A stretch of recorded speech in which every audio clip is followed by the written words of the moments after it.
Welcome to Beyond Surviving, the safe space for survivors of childhood sexual abuse to receive support, resources, and share their stories. Beyond Surviving is about freedom, healing, connection, and even laughter and fun. Most importantly, it's about letting go of the pain of abuse and finally moving on.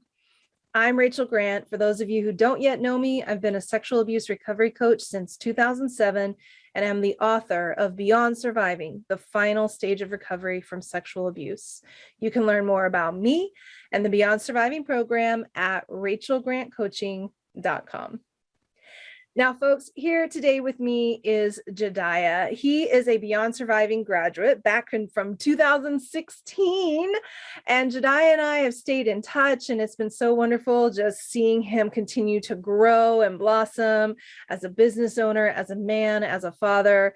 And today he's really going to be sharing with us about his struggle to start what he finished. Oh my goodness, how many of you can relate to that? You get going, you start something, and then things just kind of peter out, fall apart.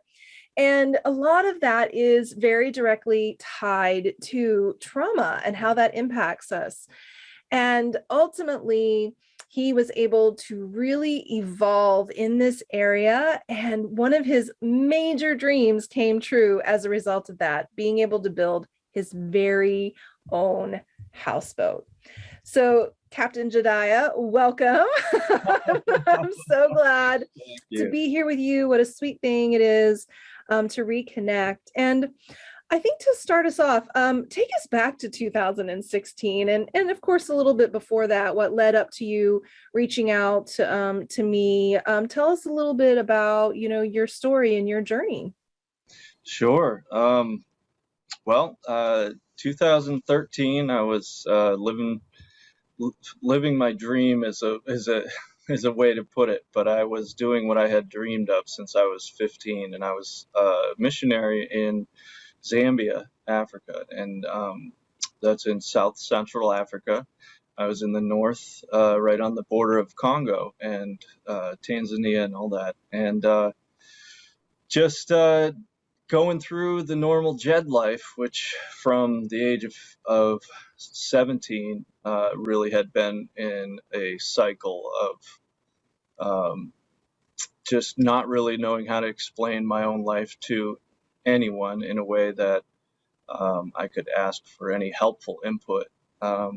And there I was, and finally had the time. I think when I was 30, I dropped everything I had going, which was not the first time I had dropped everything I had going, but and just moved my little family to Africa and just said I'm doing it. And anyway, I was there and had time to read and found some very helpful info that really changed my whole path in life. And it was a hard decision to come back and face some of the most painful things and some of the most painful in the most painful place, the same city it had happened in, and just facing my childhood sexual abuse, and ended up going to there was a lot involved. Just looking for help was the first journey. It was actually a little bit hard to find the help I needed. It's much more readily available today, which is great. But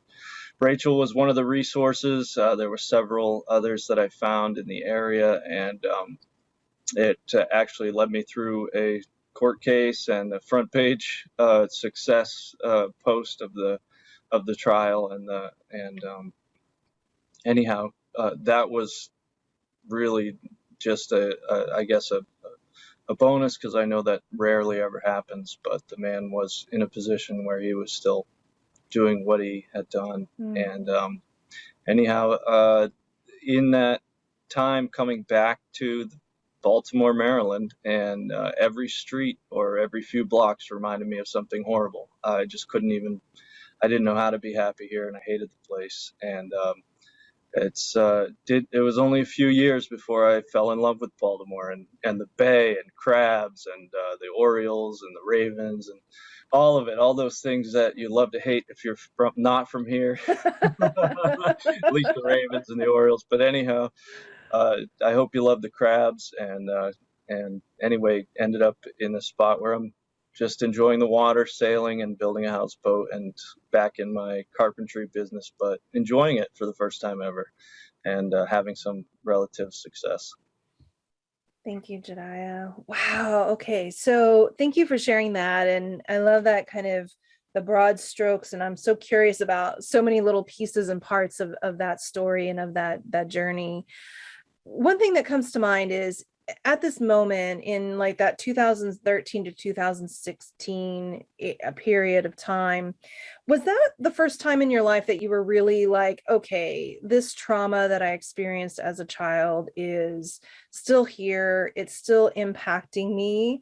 Was there anything in particular that turned your attention to it? Had you been in denial? Was that, yeah, I'm kind of curious about how that all unfolded for you there.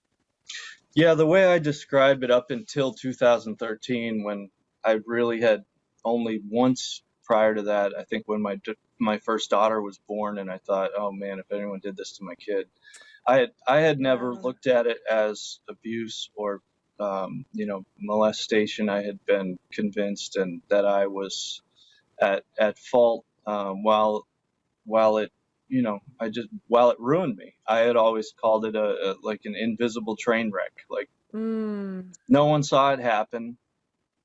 I couldn't explain to anyone what had taken place. All I knew was what it felt like and how thoroughly it had devastated my life. yeah. And I think in 2013, the blessing of Zambia was just opening my perspectives, Mhm. and also having time. We were very, very busy, but there was regular scheduled time to read and to just find Be with yourself. resources and healing. Yeah. And Hmm. that was Hmm. the time when I found some very helpful reading resources that I'd always been curious about. And when I read for the first time, I couldn't even believe it was like someone was sharing everything I could never explain to anyone else, and everything this man had said and done to prepare for what he was going to do, and how Mm. it was like I didn't have to explain it to somebody. I wasn't the only one, Yeah. and it clarified a lot. Wow. I think it's been in my own experience too, and certainly for so many of my clients, is that when something in life happens that either causes you to slow down or like something comes off the table, your distractions are minimized and you really are just kind of like left to sit with yourself. That is often the time when we finally say, okay, I'm going to look at this, I'm going to deal with this. And, this time that you were spending reading, we often talk about that as becoming book smart about trauma. Like, okay, I got to figure this out. Like, so we start to read all sorts of things like that survivor stage where we're learning a lot and we're putting things into context. And it sounds like even for you, like a really important piece of that puzzle was even been being able to understand your experience as abuse, like through the lens of this was not okay, and to see the ways in which he groomed you, he manipulated you, and got you to think that you were a participant, and this was all on you. And you're talking about that moment of sitting and reading this book and realizing, holy shit, like that's exactly what happened to me. Do you remember the kinds of feelings you had at that moment? I'm guessing there were a lot of different feelings, but I'm just curious if you go back to that exact moment of realizing, no, like this actually was abuse and it wasn't okay, and I need to get help about that. Yeah. um, I it would take a while to describe it, but I think if I just go with what I can remember, I just remember feeling, I mean, amazed, because it's hard to do or deal with anything if you can't see clearly. Right. And since most of this was in the context of my childhood, and I only had those memories, um, and the view of a child, to understand it, to really understand it, come to grasps with it as a man, Mm-hmm. from a father's viewpoint, from a 33-year-old's viewpoint of a child. It I felt really energized, Yeah. and then at the same time scared as hell, but also bold as hell. Like Mm-hmm. I was willing to lose everything to find out more and pursue, and I couldn't get enough. I mean, the way that turning the light on helped with putting things in their place was there was nothing like that for me in my whole life. And it even went on to learn cycles that I mean, they were just laid out there. Like if I tried to Mm-hmm. explain what I go through cyclically, I don't know if that's the right word, but every so often, just and not that far apart, just all these feelings come in because of a moment, and I Right. can't explain it, but I know it's all attached there because it brings me back to that moment in my life.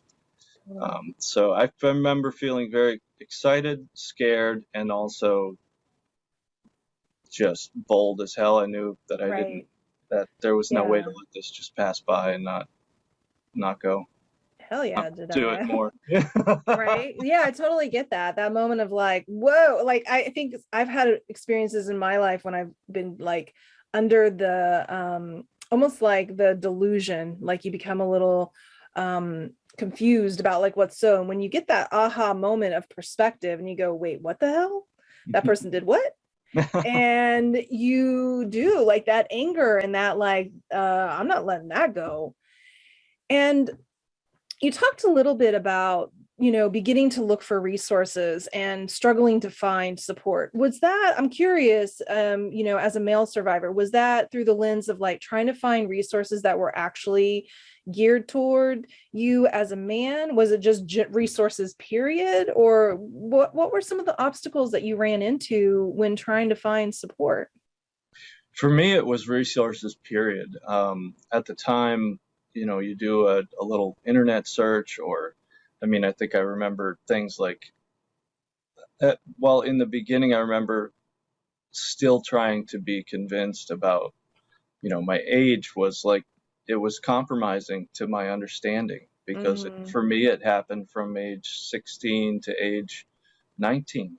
Mm-hmm. But in that time frame, the worst stuff had in my recollection, the worst stuff or the sexual stuff happened later on at the latter end because somehow I was resistant. Mm-hmm. But after coming to so in the early stages searching for resources, I still wanted confirmation of legal issues about, well, what age and this Does and this that and count? what am I still felt very guilty about things. Mm-hmm. And but the point being that to finish that little statement, later on finding out that the harshest and hardest to deal with abuse happened early on. The Right. first few years, some of the statements that were made, the things that were specifically said and done to Mm-hmm. begin to target my own trust in myself and people around me, my parents, friends, people I could trust, and the way that I still process those kind of statements today or speak them to myself and was 33 years later. I mean, the harshest abuse was Mm-hmm. getting set up for abuse. Mm-hmm. So, as a The child. ways in which you were kind of mentally, emotionally manipulated to think about yourself, to feel about yourself. Hmm. Yeah, yeah. That's so tough, Jediah. And I think what's so critical and so important about your story is that oftentimes when we experience abuse and trauma in our teenage years, we have a lot of individuation that's happening, right? We're trying to like come into our adulthood, right? And like, I know what the fuck I'm doing and like, don't tell me.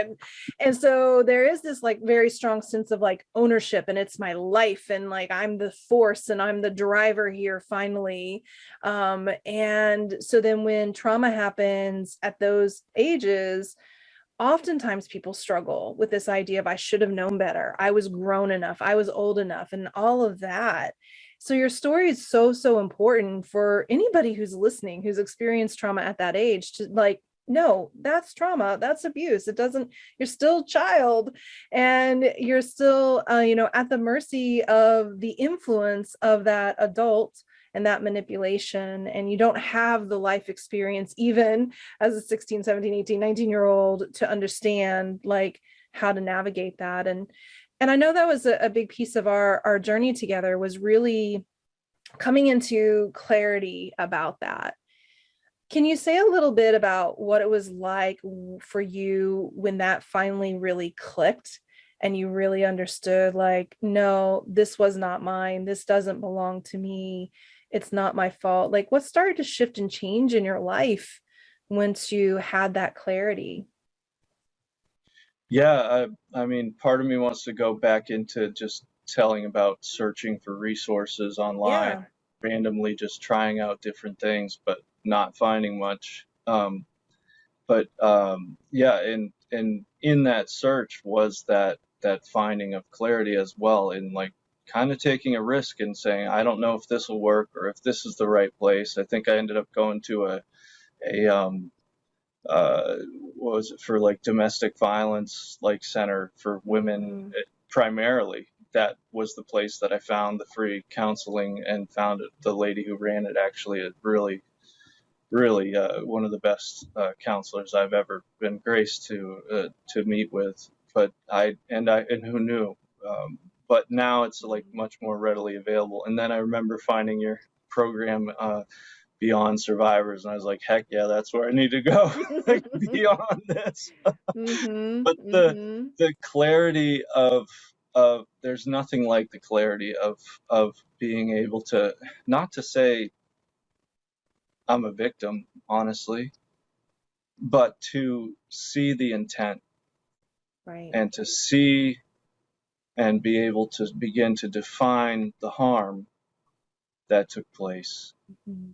and the harmful ways that I continued to live ever after. Mm-hmm. That being the more shocking thing, honestly, as a 33-year-old, how thoroughly I relived the thought process that was beaten into me, so to speak, because it was, and I mean it, it Yeah. really was beaten into me by uh, reinforced traumatic experiences like that, making something out of nothing, making me feel pain when there Mm-hmm. was no reason for pain, making me feel sorrow when there was no reason for sorrow, almost to numb me and almost to direct my focus and attention to this man's interpretation of the world, so Right. that when truly harm was done, it was very hard to actually see it as harm, Mm-hmm. because the intent of all of that manipulating and controlling and turning my mind from experiencing pain when actually it wasn't time for pain, and then learning to trust this voice, and then experiencing, oh, everything's okay, when something that was truly painful and Not all right. confusing, Yeah. uh, and kind of obvious, was happening. But it's a wild thing. So, but beginning to find those things and the clarity that came through it, there was nothing like that. Nothing like feeling understood. Nothing Mm-hmm. like understanding myself for the first time. You know? Mm-hmm. Just, I Mm-hmm. mean, I left Zambia because I felt like I couldn't believe what I had found, and I wanted to share it with others. My goal was I want to become a childhood sexual abuse coach or counselor. Counselor was my first goal, and I had no idea how much healing I had ahead of me. And Oh man. I'm so glad right now that I'm just a carpenter and a boat builder. But I remember when we first started talking, I mean, the majority of my questions were like, how do I do what you do? Well, Right. now I'm like, Yeah. Yeah. ah, I really appreciate what you do, Rachel. Can I send everybody I know Right. that comes to me your Yeah, way? I get that. I can't imagine the determination it takes, and the self love and healing it takes to continue to be a coach of Mm. survivors. It's a lot. Thanks, Jediah. Yeah, I'm going into 15 years now that I've been doing this. And, your stories like yours are what keep me going, because that's exactly what we're going to talk about when we come back from the break. Because, trauma in many ways, it it kind of sucks the soul out of our life when we're stuck in the narratives and the beliefs and the things that a person who has harmed us has caused us to come to believe and think. And as we break free of that and we begin to like cultivate and create the life that we really love, really beautiful things happen. And watching that, again and again with my clients and seeing them, get the things in their life that they really long for, boy, like it bolsters me. And so I want to talk with you a little bit about how life has unfolded for you as you've continued to heal. So we're going to take a quick break and then we'll be right back. When you're all talked out and just want to know what the hell you need to do to actually break free from the pain of abuse, my Beyond Surviving Basics, a no BS guide to healing your childhood trauma 5-day video course is your best next step. 5 days, 5 lessons, 5 ways to kick PTSD to the curb. If you are ready to break free from false beliefs and triggers, onboard no BS strategies for squashing PTSD, get off the emotional roller coaster and take action to take back your life, then please go to rachelgrantcoaching.com/broken-to-beyond and join the course today. Now, back to our show. Welcome back, everyone. So Jediah, I know, like, from our little time working together, we talked a lot about consistency and follow through and kind of doing the things that you really wanted to do and the points of struggle. And can you just paint that picture for us a little bit? Like, what was actually going on for you? What was hard for you directly as a result of the trauma that you experienced when you described it as like having a hard time like keeping your head together long enough. Break that down for us. What do you really mean? Like, what were you experiencing? What were you going through? Well, I don't mean to be like just throwing big quotes and things out there, but the idea that a day is as 1,000 years sounded like would be the best way to begin to describe that, because it just seemed like the days didn't piece together right. The days always started fighting an uphill battle, and it at best at the end felt like I maybe, at least performed something or at least started the way I was supposed to go. And I think a lot of it was just the inner pain and suffering that I carried. I mean, I couldn't, but my early on stages were just beginning, my early on processes of healing were things as simple as beginning to find simple things that I could even take some joy in. And, you need, you want to go out and here's a shirt you want to go out and get a pair of pants or a new shirt. And it's just a tedious, meaningless task, because at the end of the day, you're just miserable and you start miserable again. At least it's just, it's going to come crashing back in at some point. So to start any real production or process in my life and to see success with a day feeling so terribly long and painful, it was just very difficult. Not saying I didn't have a great day here and there. I just remember that overwhelmingly the majority of the time was just getting through a day.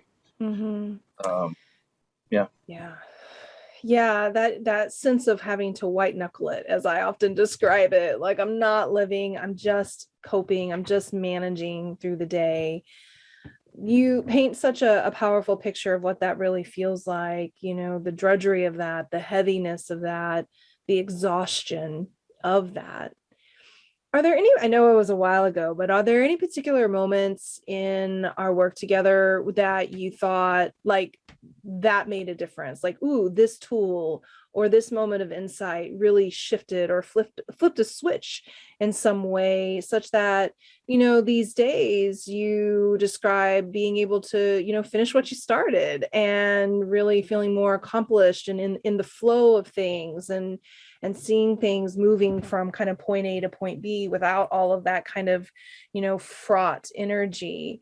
What do you recall like made the difference or supported that transformation for you? I remember early on, Rachel, just being very. I'll say that I'll say this first, that you were in my process of, like, some very significant early on conversations I think had happened with some different counselors, and I'd really begun to face this. But when I was really wanting to live was when I had to face and say, I'm still struggling just to make it through a day or a week or have a. And I remember, and every now and then you have that time, and I'm like, I need help. I need help, and I need something more specific for men. And that's when I did find your resource, and I couldn't believe there was maybe a couple things that really came up at the time, and one on the West Coast, which was yours, I believe. And I was like, what? But it's by phone. Oh, great. And I remember early on being part of a group where others were sharing, and just hearing the way that you applied what you were teaching with us, even in the way that you helped us think about the things that we were thinking about. It wasn't, don't think about that. It wasn't you need to change how that thing. It was just like, I feel you, I hear you, you're plowing through this. What about looking at it from here? What would you say, like, you had for Right. breakfast? Right. I'm just meaning, like, Yeah. learning how, and just watching you talk to others, as well as the way when I began to, you might ask me a question. I'm, about what if I think of it this way, or what not. That sounds too straight. It's very clever, and I mean, it's very informed, the way that Mm. you lead myself and others, survivors, through processing things that are happening today, and looking at it actually from today, because I think Right. that's one of the toughest things, is we're so caught up in these feelings and ways that are used to looking to it. So just hearing the different shifts of perspective on the things we're facing today, I remember just sitting there going, man, this is good. Oh my gosh. Yeah, I mean, that intention that I bring of like, okay, yes, these are the things that have happened, and we need to understand them and put them into context. But then, like, can we understand the way that we've been impacted, like almost like the bullshit that we've come to believe? And then how do we unpack that and unravel that and create a new framework that we get to use right here in the present day? So that ultimately, we can step into being our adult empowered self. Like, I can get shit done. I can do that. As well as like the nervous system healing work, that we did a lot of work around, because that is also helps with things like focus and motivation, and like your brain, being able to have your prefrontal cortex to do all the things that we need it to do, to follow through in a day. And one of the most beautiful outcomes for you is this dream. Tell me about this dream. I want to know when the dream started of having a houseboat, and what it was like for you to walk on to that deck when it was finally real and you'd created it. Yeah, that was a newer dream. I mean, I've always loved the water. I think I was 11 when my mom bought me a windsurfing lesson Mm. for my 11th birthday. And so I when I came back from Zambia and began to try and find joy in Baltimore again, one of the first things that happened was I ended up at the same place I'd had a lesson, and that summer became a windsurf instructor, where I had first learned. And it was things like that that began to start to open my eyes to uh, what I could, dreams for the future. I don't Mm. think, when I was 30, I moved to Africa, but that was a dream that I had from when I was 15, before the abuse started. Mm. I had traveled to West Africa, and all I knew in that whole confusing period of my life from 16 to 30 years old was, I've dreamed of living here. I've dreamed of doing this. I want to do this. But this was a new thing. So as I began to fall in love with the Chesapeake Bay again, in the city that was hell to me at the time, because our family was from Maine, and we used to drive 10 hours to go kayaking when the water is about 10 minutes away from anywhere in the Baltimore area and most of Maryland. Mm, Even the Western Maryland's got amazing lakes and rivers and all.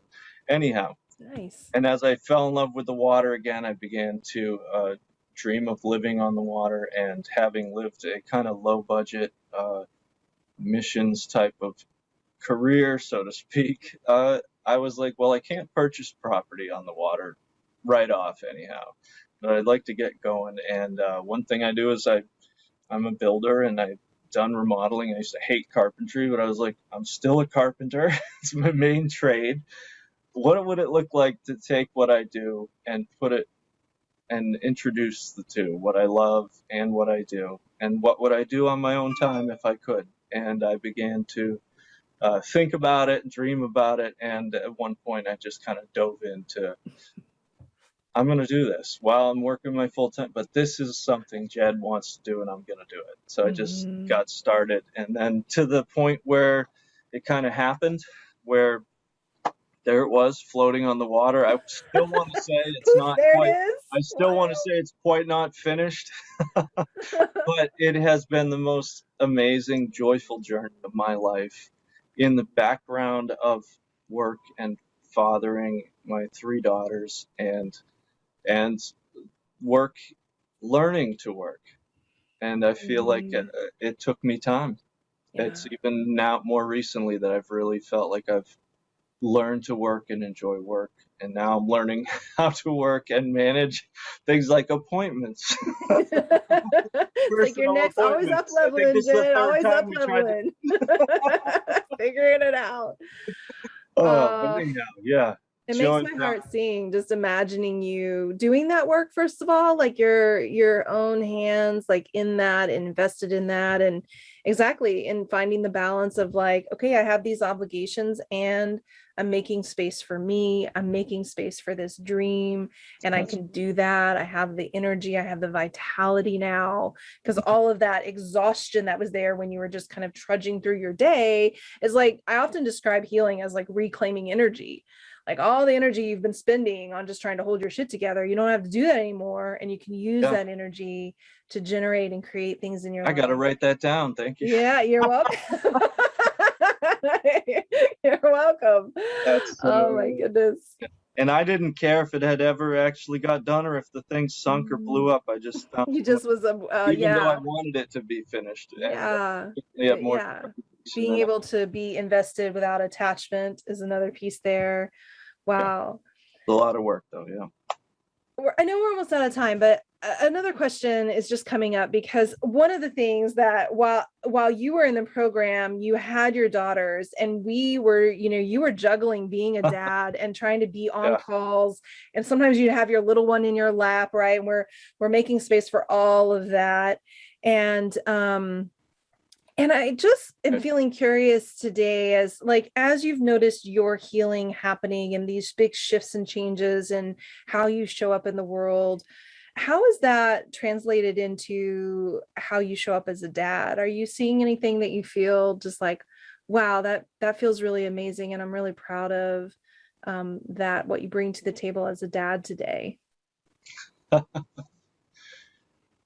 Sure. There's, since you're asking the very difficult question of tell me something you're actually proud of yourself about as a dad, then I'll say that I'm proud of my feelings being able to show up for my daughters and not entering into so much self-judgment and criticism over anything Mhm. that, and my own sorrows or depression or whatever, but being able to be present in the moment when I have the chance to sit there with one of them and just pull them in under my arm and just kiss their head so much they don't even want to get kissed again on their forehead.